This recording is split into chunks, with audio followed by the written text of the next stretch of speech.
Tras mes y medio de espera, la sentencia llegó y la Corte Internacional de Justicia ha respondido a México tras la denuncia que levantó sobre Ecuador en respuesta al asalto de su embajada en Quito. La Corte Internacional de Justicia de la Organización de las Naciones Unidas determinó este jueves 23 de mayo que no considera urgencia o un riesgo real e inminente para emitir las medidas cautelares solicitadas por México contra Ecuador. La resolución se da en el marco de la mayor crisis internacional del sexenio del presidente Andrés Manuel López Obrador, quien, por primera vez, ordenó cortar relaciones con un país.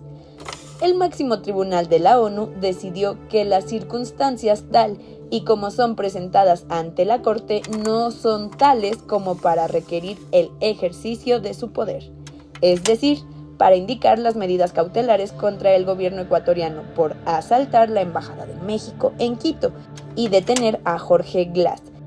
No obstante, la misma Corte Internacional destacó la importancia fundamental del principio consagrado de la Convención de Viena sobre las relaciones diplomáticas, en un fallo que se produce en una fase provisional del caso, cuando el tribunal no ha entrado aún en el fondo del procedimiento legal contra Ecuador.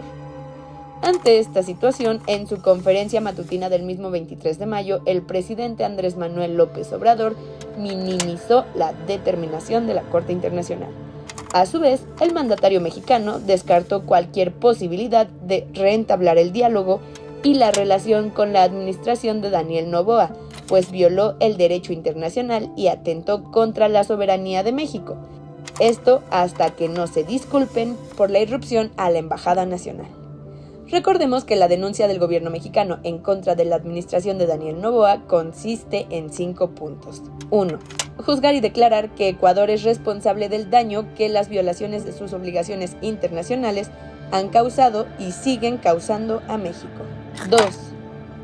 La suspensión de Ecuador como integrante de la Organización de las Naciones Unidas, en tanto no emita una disculpa pública reconociendo las violaciones a los principios y normas fundamentales del derecho internacional. 3.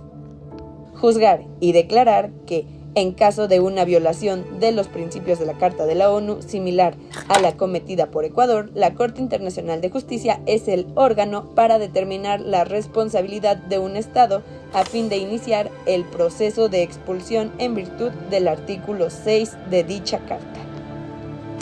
4. Establecer el precedente que cualquier Estado o nación que actúe como lo hizo Ecuador será expulsado en definitiva de la ONU. 5.